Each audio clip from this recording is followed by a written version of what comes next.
మరోవైపు గ్రేటర్ హైదరాబాద్ వెంగళరావు నగర్ డివిజన్లో కూడా కాంగ్రెస్ ఎమ్మెల్యే అనుచరులు వీరంగం సృష్టించారు. అభివృద్ధి పనులు కొనసాగించాలని అడిగినందుకు కార్పొరేటర్ దేదీప్యారావు అనుచరులపై కాంగ్రెస్ ఎమ్మెల్యే నవీన్ యాదవ్ అనుచరులు దాడికి తెగబడ్డారు. పోలీసుల సమక్షంలోనే దాడికి దిగినా ఎవరూ పట్టించుకోకపోవటం దారుణమంటూ కార్పొరేటర్ ఆగ్రహం వ్యక్తం చేశారు. ప్రజా సమస్యల పరిష్కారం కోసం అడిగితే దాడులు చేస్తారా అంటూ నిప్పులు చెరిగారు. రౌడీజం చేస్తే బీఆర్ఎస్ నేతలు భయపడరని దేదీప్యారావు తేల్చి చెప్పారు.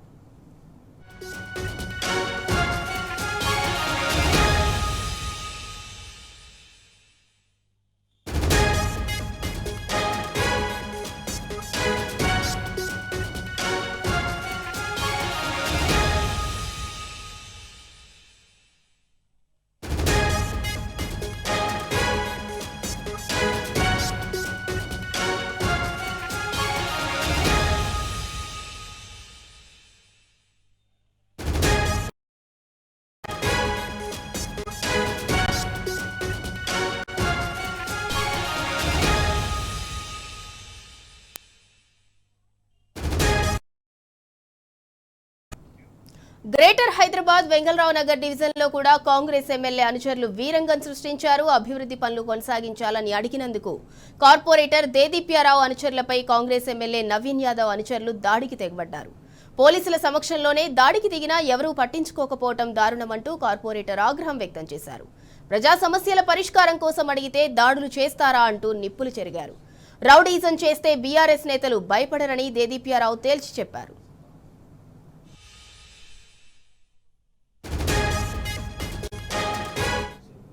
ఇక ఈ రెండు అంశాలకు సంబంధించి మా క్రైమ్ బ్యూరో చీఫ్ భాస్కర్ మరింత సమాచారం అందిస్తారు.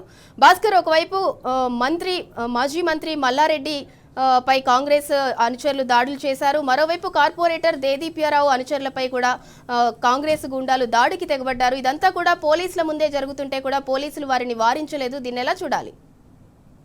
ప్రస్తుతానికి రాష్ట్రంలో ఈ జరుగుతున్నటువంటి మున్సిపల్ ఎన్నికల వేళ కాంగ్రెస్ పార్టీ దౌర్జన్యాలకు జరుగుతుందని చెప్పుకోవచ్చు. ఇవాళ జరిగినటువంటి జీనం వ్యాలీ కార్యక్రమంలో జీనం వ్యాలీ పోలీస్ స్టేషన్ లిమిట్లోని మేడ్చల్ జిల్లా అలియాబాద్ మున్సిపల్ పరిధిలోని లాల్గారి మలక్పేటలో కాంగ్రెస్ పార్టీ సంబంధించినటువంటి ఎవరైతే డీసీసీ ప్రెసిడెంట్ ఉన్నారో కాంగ్రెస్ పార్టీ డీసీసీ అధ్యక్షుడు మధేష్ యాదవ్ కాంగ్రెస్ సంబంధించిన కొంతమంది రౌడీలను ఒక్కసారిగా మల్లారెడ్డి అనుచరుల మీద దాడి చేశాడు. ఇవాళ ఒక స్థానిక నాయకుని ఇంట్లో సమావేశమై 6 కౌన్సిలర్లతో సమావేశం ఏర్పాటు చేస్తున్న సందర్భంగా ఆ ఇంట్లో మాట్లాడుతున్నారని తెలిసి ఆ ఇంటి ముందు పెద్ద ఎత్తున సౌండ్ పెట్టారు. 45 నిమిషాలైనా కూడా ఆ సౌండ్ బంద్ చేయకపోవడంతో బయటకు వచ్చి అది బంద్ చేయాలని చెప్పినప్పటికీ అది బంద్ చేయకుండా డ్రైవర్లు బండి ఆఫ్ చేస్తున్న సౌండ్ మాత్రం ఇంకా ఎక్కువ పెట్టి పోయినటువంటి సందర్భంలో బీఆర్ఎస్ నాయకులు అక్కడికి వెళ్ళి ఆ వైర్ను తొలగించే పనిచేశారు. కానీ దాన్ని ప్రతిఘటించి బీఆర్ఎస్ నాయకులపై దాడి చేసి మల్లారెడ్డి వాహనం పైన దాడి చేయడం కాకుండా బీఆర్ఎస్ నాయకులపైన దాడులకు పాల్పడి పెద్ద ఎత్తున అక్కడికి చేరుకున్నటువంటి మాజీ ఎమ్మెల్యే సుధీర్ రెడ్డితో కలిసి మధేష్ యాదవ్ ఇష్టానుసారంగా అనేక రకాల సైగలు చేస్తూ రెచ్చగొట్టే ప్రయత్నం చేస్తారు. అక్కడ ఉన్నటువంటి పోలీసులు మాత్రం ప్రేక్షక అధికారులు అందుబాటులో ఉన్న ఎలక్షన్ రూల్స్ ఉన్నప్పటికీ ఎందుకు ఈ రకమైనటువంటి వ్యవహారాన్ని కొనసాగిస్తున్నటువంటి విషయాన్ని పట్టించుకోవడం లేదు.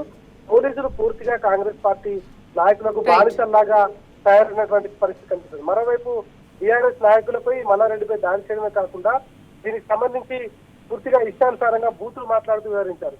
జీనం వ్యాలీ పోలీస్ స్టేషన్ చేరుకున్నటువంటి బీఆర్ఎస్ నాయకులు